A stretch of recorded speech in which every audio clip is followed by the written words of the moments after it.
आप सभी का बहुत बहुत स्वागत है आपके अपने चैनल ज्ञानी बाबा 875 पर। मैं दुर्गेश सर आप लोगों के लिए लेकर आया हूं आज क्लास 10th का ना भूगोल क्लास 10th भूगोल का जो कि चैप्टर 1 है ना भारत संसाधन एवं उपयोग। ठीक है, तो चैप्टर 1 है जिसका लेक्चर नंबर आज 1 होगा। तो आज हम स्टार्ट कर रहे हैं। आपको हम आशा करेंगे कि ज्यादा से ज्यादा आपको अच्छे से समझ में आए, जिसके लिए कि हम अच्छे से आपको और भी आगे वीडियो अपलोड कर सके। तो आइए देखिए कि हमारा जो पहला टॉपिक है वो क्या है। तो भूगोल आज हम लोग स्टार्ट करेंगे ज्योग्राफी, जिसका कि पहला टॉपिक है। पहला टॉपिक क्या है? पहले बात तो हम लोग जानेंगे कि भूगोल आखिर कहते किसे है ना।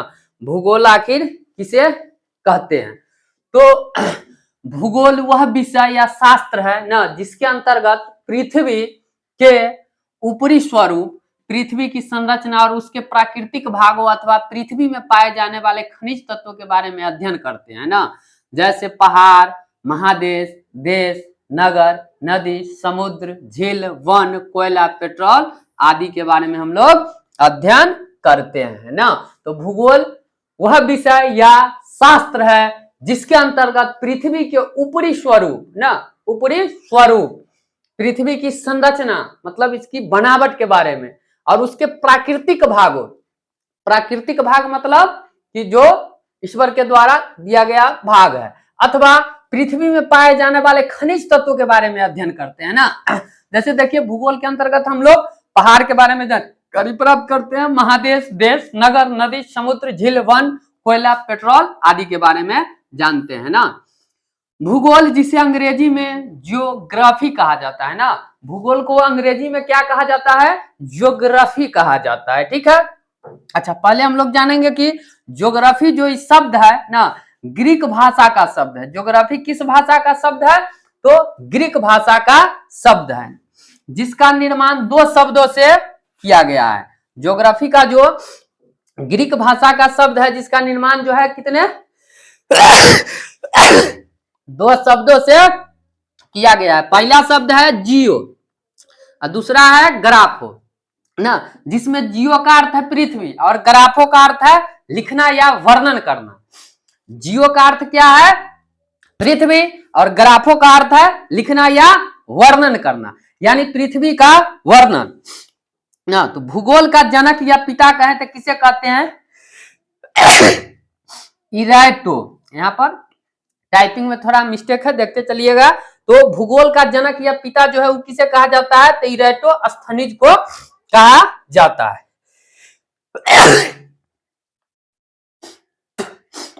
इसके बाद हम लोग देखें तो आपका यहाँ से चैप्टर स्टार्ट होगा। भूगोल पढ़ने के लिए क्या था? प्रारंभिक जानकारी। अगर हम लोग भूगोल पढ़ते हैं तो पहले तो जानना पड़ेगा कि भूगोल कहते किसको है। उसके बाद है कि आपका जो खंड क है भारत संसाधन एवं उपयोग। ठीक है, तो यहाँ पर पहला क्या है कि संसाधन को परिभाषित करें। इस संसाधन क्या होता पहले हम लोग जानेंगे। चैप्टर का ही नाम क्या है? संसाधन एवं उपयोग। तो पहले तो हम लोग संसाधन के बारे में जानेंगे ना।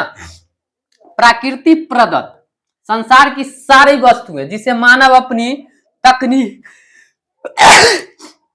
कुशलता, ज्ञान एवं सामर्थ्य के अनुसार परिणत कर अपने दैनिक और सामाजिक कार्यों में प्रयोग कर जीवन यापन करता है, संसाधन कहलाता है। कहने का मतलब हुआ प्राकृतिक प्रदत्त, ईश्वर के द्वारा दिए गए वस्तु ना, संसार की सारी वस्तुएं जिसे मानव अपनी तकनीक, कुशलता, ज्ञान से, उसके अंदर क्या तकनीक है, क्या कुशलता है ना, ज्ञान से एवं उसके पास कितना सामर्थ्य है के अनुसार परिणित कर, मतलब एक रूप से दूसरे रूप में। जैसे कि पेड़ पौधा भी संसाधन है, तो पेड़ पौधा को ही टेबल, कुर्सी, डेस्क, बेंच, बहुत सारे चीज बनाया जाता है। तो वो मनुष्य अपने समर्थ, अपने तकनीक और बुद्धि से दैनिक और सामाजिक कार्यों में प्रयोग कर जीवन यापन करते हैं, संसाधन कहलाता है। ठीक है, तो जैसे कि पृथ्वी पर बहुत सारे वस्तुएं हैं ना, जो भी वस्तुएं हैं जिनका मानव प्रयोग करते हैं वो सब क्या कहलाते हैं? मुख्य रूप से संसाधन है। संसाधन के उपयोग एवं उत्पत्ति के आधार पर विकसित विकासशील अथवा अर्ध विकसित की श्रेणी में बांटा गया है ना। संसाधन के उपयोग और उत्पत्ति के आधार पर भी विकसित, विकासशील अथवा अर्ध विकसित की श्रेणी में बांटा गया है। अच्छा, एक बात और याद रखिएगा, आपके प्रश्न जो एग्जाम में भी पूछे जाते हैं कि संसाधन होते नहीं बनते हैं, संसाधन होते नहीं बनते हैं, यह जो कथन है वो किसका है? तो जिम्मरमैन का है। याद रखिएगा किसका है? जिम्मरमैन का है ना। जिम्मरमैन ने कहा था कि संसाधन होते नहीं बनते हैं ना। जिम्मरमैन का कहना क्या है कि संसाधन होते नहीं बनते हैं। तो आप बात करेंगे हम लोग अगले टॉपिक का। देखिए, संसाधन जो है मुख्य रूप से दो प्रकार के होते हैं। संसाधन क्या होते हैं? मुख्य रूप से दो प्रकार के होते हैं ना। पहला प्राकृतिक संसाधन और दूसरा मानवीय संसाधन, ठीक है। लेकिन संसाधनों के वर्गीकरण के निम्नलिखित आधार है ना। उत्पत्ति के आधार पर जैव और अजैव, उपयोगिता के आधार पर नवीकरणीय और अनवीकरणीय, स्वामित्व के आधार पर व्यक्तिगत, सामुदायिक, राष्ट्रीय और अंतरराष्ट्रीय, ठीक है।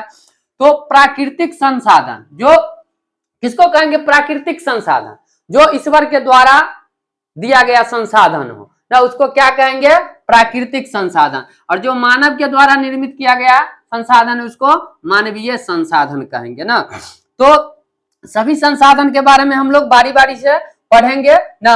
जैव, तो जैव संसाधन, अजैव संसाधन, नवीकरणीय और अनवीकरणीय, व्यक्तिगत, सामुदायिक, राष्ट्रीय और अंतरराष्ट्रीय संसाधन के बारे में भी पढ़ेंगे। तो आइए हम लोग बारी बारी से प्रत्येक संसाधन को जानते हैं। पहले है उत्पत्ति के आधार पर संसाधन दो प्रकार के हो सकते हैं ना। उत्पत्ति के आधार पर जो है संसाधन कितने प्रकार के हो सकते हैं? तो दो प्रकार के। उत्पत्ति के आधार पर कौन कौन संसाधन हो सकते हैं? तो जैव संसाधन और अजैव संसाधन, ठीक है। तो उत्पत्ति के आधार पर संसाधन दो प्रकार के होते हैं, जैव संसाधन और अजैव संसाधन। तो देखिए, जैव संसाधन किसको कहते हैं? वैसा संसाधन जिसकी प्राप्ति जैव मंडल से होती है उसे जैव संसाधन कहते हैं। इसमें सजीवों के सभी लक्षण मौजूद रहते हैं, जैसे मनुष्य, वनस्पति, मछली, पशु एवं अन्य प्राणी समुदाय ना। ये सब किसका उदाहरण है? तो जैव संसाधन का। जैव संसाधन कहने का मतलब हुआ कि वैसा संसाधन जिसकी प्राप्ति ना, जिसको कैसे प्राप्त किया जाता है? जैव मंडल से होती है, उसे जैव संसाधन कहते हैं। जिसकी प्राप्ति कहां से? जैव मंडल से होती है, उसे जैव संसाधन कहते हैं। इसमें सजीवों के जो गुण होते हैं, लक्षण होते हैं, वो विद्यमान होते हैं, यानी उपस्थित होते हैं, मौजूद रहते हैं। जैसे क्या सब है? तो मनुष्य ना, मनुष्य सजीव है, वनस्पति, मछली, पशु एवं अन्य प्राणी समुदाय। अजैव संसाधन ना, देखिए जैसे जैव संसाधन का संबंध सजीव पदार्थों से है, उसी प्रकार अजैव संसाधन का जो संबंध है वो निर्जीव पदार्थों से है। तो अजैव संसाधन क्या होता है? निर्जीव वस्तुओं के समूह को अजैव संसाधन कहा जाता है ना। निर्जीव जो वस्तु है, जैसे डेस्क, बेंच, टेबल ना, कुर्सी, ये सब क्या हो गया? निर्जीव वस्तु। तो इस सबको अजैव संसाधन कह सकते हैं। इसमें सभी निर्जीव वस्तुएं आते हैं, जैसे चट्टान, धातु, खनिज, अनाज, कपड़ा इत्यादि ना। ये सब क्या है कि अजैव संसाधन है। तो निर्जीव वस्तुओं के समूह को क्या कहा जाता है? अजैव संसाधन कहा जाता है, ठीक है। इसमें सभी जो है निर्जीव वस्तुएं आते हैं, मतलब निर्जीव के सारे लक्षण इसमें रहते हैं, जैसे चट्टान हो गया, धातु हो गया, खनिज हो गया, अनाज हो गया, कपड़ा हो गया और इत्यादि। इसके बाद हम लोग बात करेंगे तो उपयोगिता के आधार पर भी संसाधन दो प्रकार के होते हैं। वहां उत्पत्ति के आधार पर पढ़े और यहाँ उपयोगिता के आधार पर, उसको हम लोग उपयोग कैसे करते हैं ना। उपयोगिता के आधार पर भी संसाधन क्या होते हैं? दो प्रकार के होते हैं। पहला होता है नवीकरणीय संसाधन और दूसरा है अनवीकरणीय संसाधन। नवीकरणीय संसाधन की बात करें तो किसको कहते हैं? तो वे संसाधन जिनका उत्पादन एवं उपयोग बार बार किया जा सके ना, जिसको खत्म होने पर उस पुनः प्राप्त किया जा सकता है, एक तरह से बहुत जल्दी प्राप्त किया जा सकता है, उसे नवीकरणीय संसाधन कह सकते हैं, किया जा सके तथा इसकी आपूर्ति दोबारा आसानी से संभव हो, उसे नवीकरणीय संसाधन कहते हैं ना। उसे क्या कहते हैं? नवीकरणीय संसाधन कहते हैं। जैसे सौर ऊर्जा, हवा, जल, विद्युत, वन इत्यादि ना। ये खत्म होने के बाद इस सब को हम क्या दोबारा आसानी से प्राप्त कर सकते हैं ना, दोबारा आसानी से प्राप्त कर सकते हैं, इसलिए इसको नवीकरणीय संसाधन की श्रेणी में रखा गया है, या इसे नवीकरणीय संसाधन कह सकते हैं। तो याद रखिएगा, वे संसाधन जिनका उत्पादन एवं उपयोग बार बार किया जा सके तथा इसकी आपूर्ति दोबारा आसानी से ना सुलभ हो सके, उपलब्ध हो सके, उसे हम लोग नवीकरणीय संसाधन कहते हैं ना। जैसे क्या हो गया, ऊर्जा, हवा, सौर ऊर्जा, हवा, जल, विद्युत, वन इत्यादि। अच्छा, अनवीकरणीय संसाधन वे वस्तुएं जिनका भंडार सीमित होता है तथा जिनका निर्माण दोबारा न किया जा सके या पुनः निर्माण होने में बहुत समय लगे, उसे अनवीकरणीय संसाधन कहते हैं। जैसे कोयला, पेट्रोल, प्राकृतिक गैस इत्यादि। तो अनवीकरणीय संसाधन किसको कहेंगे, वे वस्तुएं जिनका भंडार सीमित होता है ना, सीमित होता है तथा जिनका निर्माण दोबारा नहीं किया जा सके या पुनः निर्माण होने में बहुत टाइम लगता है, हजारों लाखों वर्ष लग जाते हैं ना, उसे हम लोग कहेंगे अनवीकरणीय संसाधन।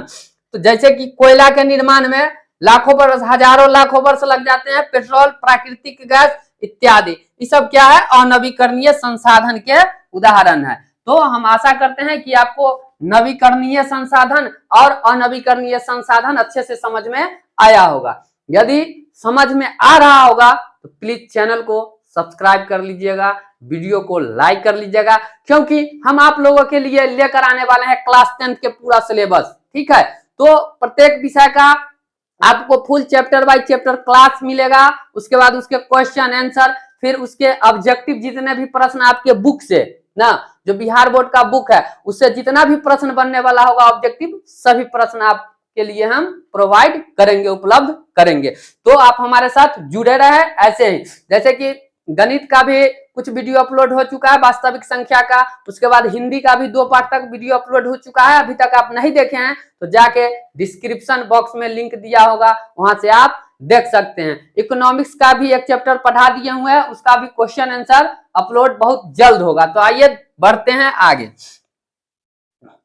आगे क्या है कि स्वामित्व के आधार पर संसाधन 4 प्रकार के हो सकते हैं ना। स्वामित्व, स्वामी मतलब क्या होता है, मालिक ना, स्वामित्व।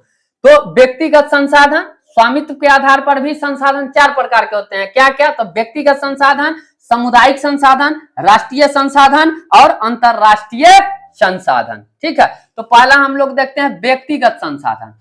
वैसे सारे संसाधन जिस पर किसी खास व्यक्ति का आधिपत्य या अधिकार हो तथा इसके एवज में वह सरकार को अपनी इच्छा से लगान देता है अथवा नहीं भी देता है ना, उसको क्या कहते हैं, व्यक्तिगत संसाधन। जैसे बाग, बगीचा, तालाब, कुआं इत्यादि। ठीक है, कुआं इत्यादि ना। तो व्यक्तिगत संसाधन के मतलब हुआ कि जो किसी व्यक्ति विशेष का हो ना, उसको क्या कहेंगे, व्यक्तिगत संसाधन। जिसे किसी खास आदमी का हो ना, उसको कहते हैं व्यक्तिगत संसाधन। वैसे सारे संसाधन जिन पर किसी खास व्यक्ति का अधिकार रहता है उसे हम लोग व्यक्तिगत संसाधन कहते हैं ना। बाग, बगीचा, तालाब, कुआं, ये सब क्या है, व्यक्तिगत संसाधन के उदाहरण है। उसके बाद आता है सामुदायिक संसाधन। क्या आता है, सामुदायिक संसाधन। वैसे सारे संसाधन जो किसी खास समुदाय अथवा समूह के लोगों के लिए उपयोग में लाया जाता है, इसके अंतर्गत चारण भूमि न, चारण भूमि जहां पर गाय, भैंसी, बैल चराया जाता है, मंदिर, मस्जिद, शमशान, सामुदायिक भवन आदि आते हैं, जो समूह के लोगों के लिए सर्व सुलभ है ना। तो सामुदायिक संसाधन कहने का मतलब हुआ जिस पर समाज के सभी वर्गों का क्या हो, एक तरह से हक हो, अधिकार हो ना। जैसे कि चारण भूमि रहता है, वहां पर सभी अपने माल मवेशी चरा सकते हैं। मंदिर में जाके कोई भी पूजा पाठ कर सकता है। मंदिर किसी विशेष खास आदमी का नहीं होता है, इस पर समाज का अधिकार होता है। मस्जिद उसी प्रकार से हो गया कि मस्जिद में भी सभी जा सकते हैं, मस्जिद भी किसी खास व्यक्ति का नहीं होता है। शमशान में किसी को भी जाके दफनाया जा सकता है। सामुदायिक भवन जैसे पंचायत भवन हो गया, तो वहां पर भी सब अपना कर सकते हैं काम। तो ये सब आते हैं किसके, सामुदायिक संसाधन, जो समूह के लोगों के लिए आसानी से उपलब्ध हो, सर्व सुलभ हो। उसके बाद है राष्ट्रीय संसाधन। राष्ट्रीय संसाधन आर्थिक या कानूनी तौर पर देश या राष्ट्र के अंतर्गत सभी उपलब्ध संसाधन राष्ट्रीय संसाधन होते हैं ना। आर्थिक या कानूनी तौर पर देश या राष्ट्र के अंतर्गत जितने भी सभी संसाधन है सबको राष्ट्रीय संसाधन होते हैं ना। किसी भी देश के सरकार को यह हक है कि व्यक्तिगत संसाधनों का अधिग्रहण आम जनता के हित में कर सकता है। और अगला जो है वो क्या है कि अंतरराष्ट्रीय संसाधन ना।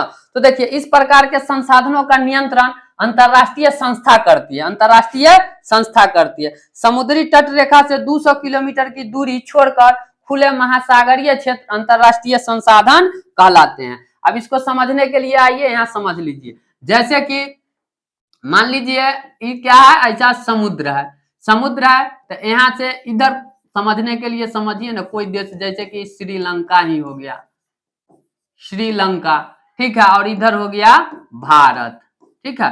तो अंतरराष्ट्रीय क्या कर रहा है 200 किलोमीटर के, तो इधर से 200 किलोमीटर तक किसका, तो श्रीलंका का, और इधर से 200 किलोमीटर तक भारत का अधिकार है समुद्र में, ठीक है। और उसके बाद जो क्षेत्र बच गया तो इसी को कहा जाता है अंतरराष्ट्रीय संसाधन। तो इसमें सभी उपयोग कर सकते हैं इसका, लेकिन 200 किलोमीटर के अंदर जो हक है, अधिकार है, उस समुद्र से भारत का है और उस साइड से देखे तो श्रीलंका का है। तो इसको जो बच गया जो क्षेत्र, यही कहलाता है क्या, अंतरराष्ट्रीय संसाधन। तो अंतरराष्ट्रीय संसाधन आपको समझ में आ गया होगा, हम आशा करते हैं, ठीक है।